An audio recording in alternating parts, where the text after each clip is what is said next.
नमस्कार। आज के इस एक्सप्लेनर में हम एक ऐसे विषय की गहराई में जाने वाले हैं जो जितना रहस्यमयी है, सच कहूं तो उतना ही खौफनाक भी है। भूकंप। अचानक पैरों के नीचे से जमीन का खिसकना, इमारतों का कांपना और पलक झपकते ही सब कुछ बदल जाना। आज हम इन भूमिगत कंपनों के पीछे के विज्ञान को डिकोड करेंगे और सबसे जरूरी बात, इससे बचने की कुछ अचूक रणनीतियों को समझेंगे। तो चलिए सीधे उस सबसे बुनियादी सवाल से शुरुआत करते हैं जो हम सबके मन में आता है। आखिर हमारे पैरों के नीचे की एकदम ठोस लगने वाली जमीन अचानक इतनी हिंसक और बेकाबू क्यों हो जाती है? सदियों से इस तबाही ने इंसानी सभ्यताओं को डराया है, लेकिन असल में इस तबाही का असली कारण सतह पर नहीं बल्कि धरती के बहुत गहरे छिपे हुए अंधेरे में काम कर रहा है। तो आइए सबसे पहले भाग 1 पर नजर डालते हैं। छिपी हुई ताकतें, यानी इस कंपन के पीछे का विज्ञान। देखिए, हमारे पृथ्वी की ऊपरी परत कोई एक ठोस खोल नहीं है, बल्कि ये एक बहुत बड़ी जिगसॉ पहेली की तरह कई टुकड़ों में बटी हुई है। इन टुकड़ों को हम टेक्टोनिक प्लेट्स कहते हैं। जब ये विशालकाय चट्टानें उबलते हुए मैग्मा के ऊपर तैरते हुए आपस में टकराती हैं या एक दूसरे से रगड़ खाती हैं, तो एक भयंकर दबाव बनने लगता है। और जब ये दबाव अचानक से टूटता है तो भारी मात्रा में ऊर्जा का विस्फोट होता है, और बिल्कुल यही ऊर्जा भूकंप है। अब यहाँ पर अक्सर एक बहुत ही आम कंफ्यूजन होता है, फोकस और एपिसेंटर के बीच का अंतर।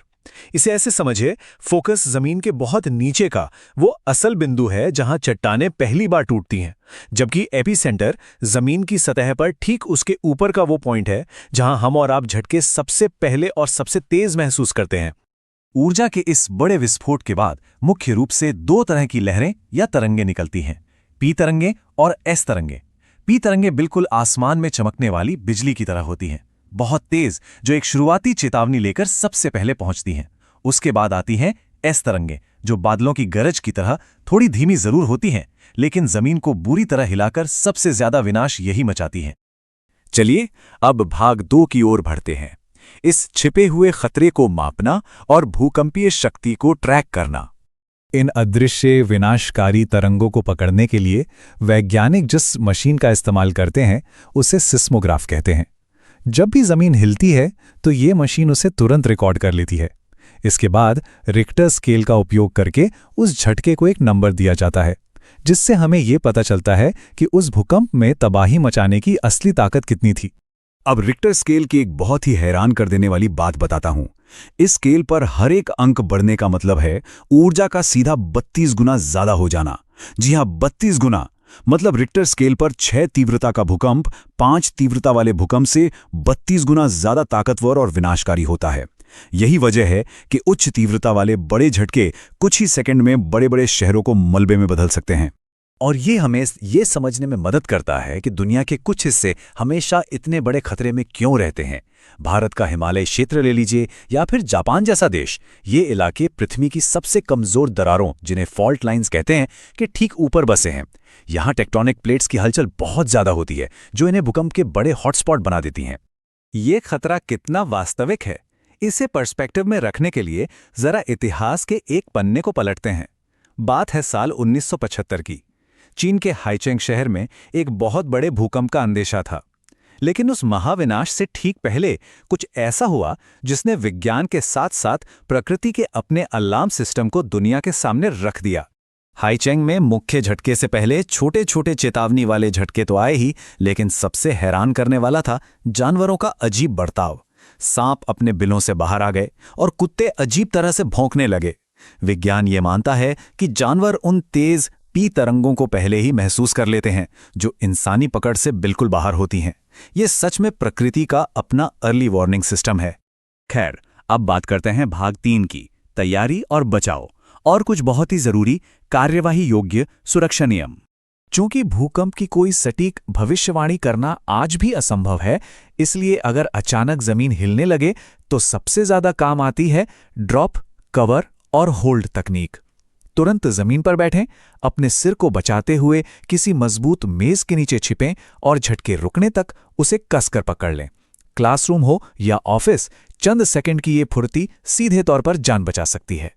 तैयारी का मतलब सिर्फ उस पल के लिए तैयार रहना नहीं है, बल्कि आपदा आने से बहुत पहले एक इमरजेंसी सर्वाइवल किट तैयार रखना भी है।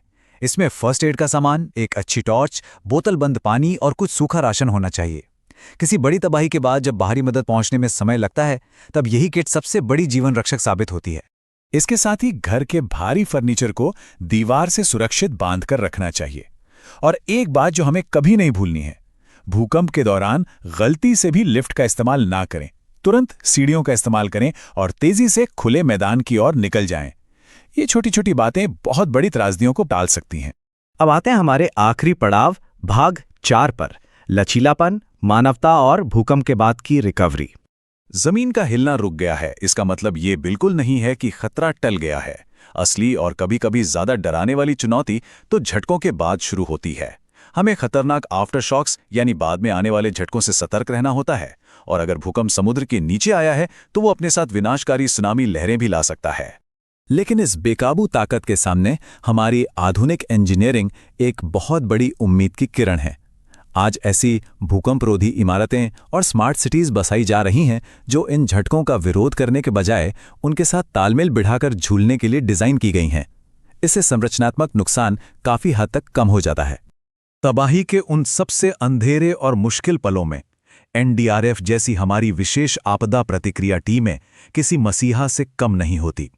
वे दिन रात एक करके मलबे में दबी हर एक सांस को ढूंढने और बचाने के लिए अपनी जान की बाजी लगा देती हैं। ये पूरा मंजर हमें एक बहुत ही प्रेरणादायक सच्चाई दिखाता है। भूकंप भले ही कंक्रीट की मजबूत से मजबूत इमारतों को चकनाचूर कर दे, लेकिन वो मानवीय एकता और हमारे हौसले को कभी नहीं तोड़ पाता। आपदा के समय एकजुट होना ही हमारी सबसे बड़ी ताकत है।